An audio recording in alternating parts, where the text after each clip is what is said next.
Olá, sou o professor de História Rafael Virgínio e vim para mais uma aula sobre política paraibana. Bem, chegamos ao assunto que talvez seja o mais contemplado em provas de concurso onde envolve história da Paraíba, que é o governo do polêmico João Pessoa, né?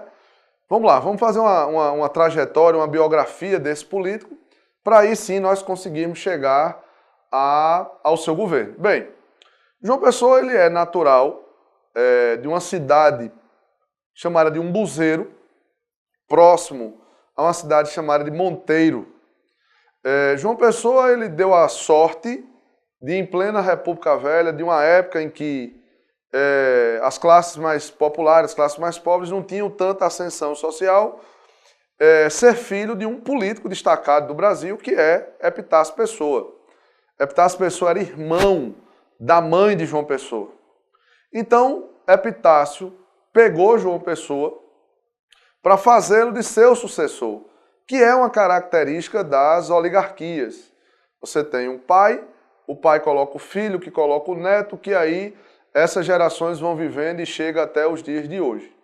Então, João Pessoa é praticamente criado como um filho político de Epitácio.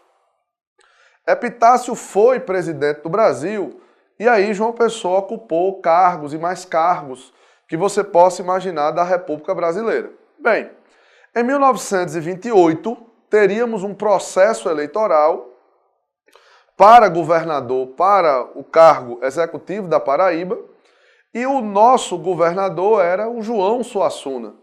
Para quem não lembra ou não sabe, João Suassuna é o pai de Ariano Suassuna.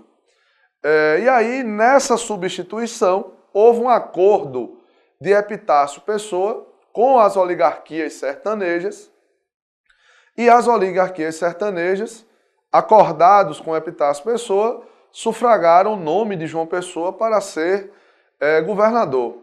Para você ter ideia, pessoal, como esse período republicano é uma fase em que acordos políticos levam qualquer um a um cargo, João Pessoa foi eleito governador da Paraíba e nem o título eleitoral era daqui.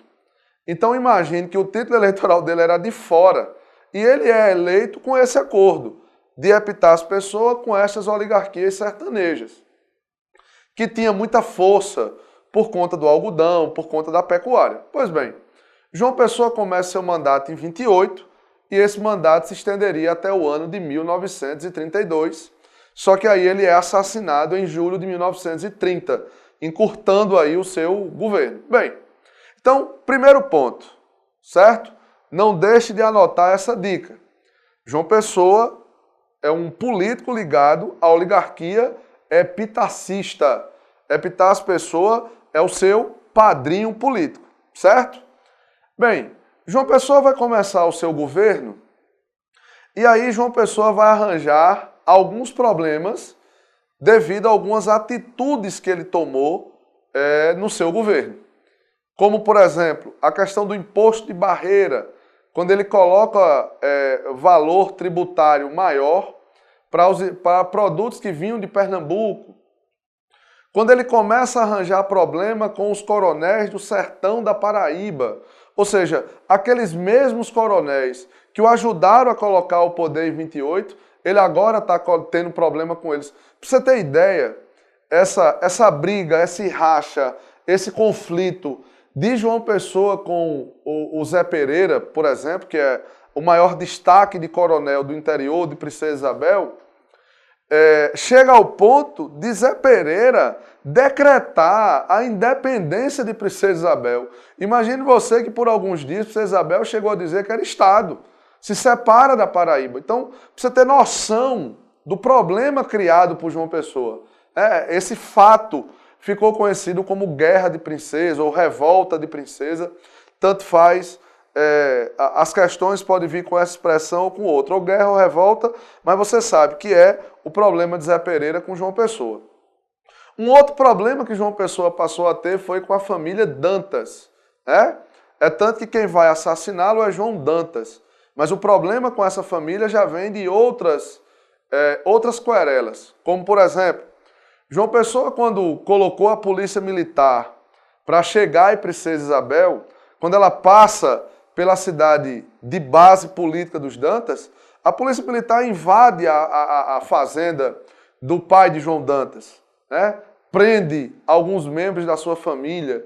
Então, assim, esses problemas de oligarquias sertanejas com João Pessoa é algo que vinha se desencadeando, né? O jornal A União era o jornal onde João Pessoa soltava a sua raiva em cima desses coronéis, em cima dessas famílias, em cima de João Dantas, em cima de José Pereira, em cima de João Suassuna.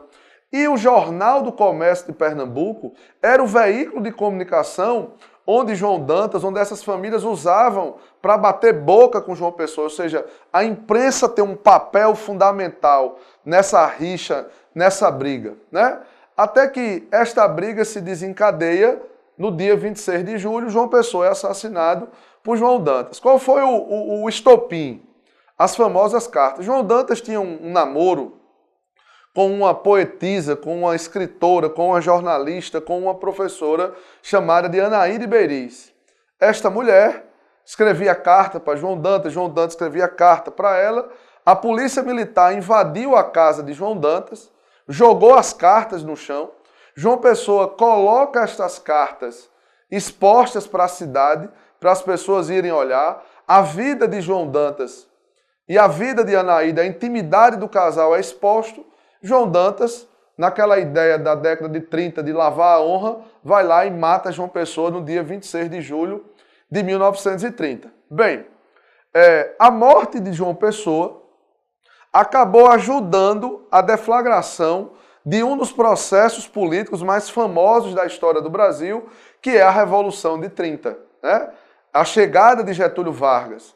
João Pessoa fez parte de uma chapa de oposição chamada de Aliança Liberal, onde ele era o candidato a vice-presidente e Getúlio Vargas era o candidato a presidente. A morte de João Pessoa faz com que Vargas use o cadáver dele para conseguir deflagrar a Revolução ou o golpe de 1930, fazendo com que Getúlio Vargas alce a condição de presidente do Brasil. Certo? Para a gente caminhar para o final dessa aula. Lembra que após a morte de João Pessoa, você vai ter mais uma mudança de nome da capital. Nós vamos deixar de chamar de Paraíba do Norte e vamos passar a chamar de João Pessoa. A bandeira, as cores, vão remeter exatamente a esse processo violento, o preto do luto, o nego, que é o momento que João Pessoa nega o apoio a São Paulo, ao Washington Luiz, e se alia a Getúlio Vargas. E o vermelho, que é o sangue, que é a cor da bandeira do partido. Enfim, essa história da Paraíba após a morte de João Pessoa, ela tem algumas modificações. Beleza? Pessoal, um abraço. Fica mais uma aula aí sobre João Pessoa. Não esquece de dar uma estudada nessa figura e, principalmente, atrelar a morte dele ao início da deflagração da Revolução de 30. Pessoal, um abraço. Até a próxima aula.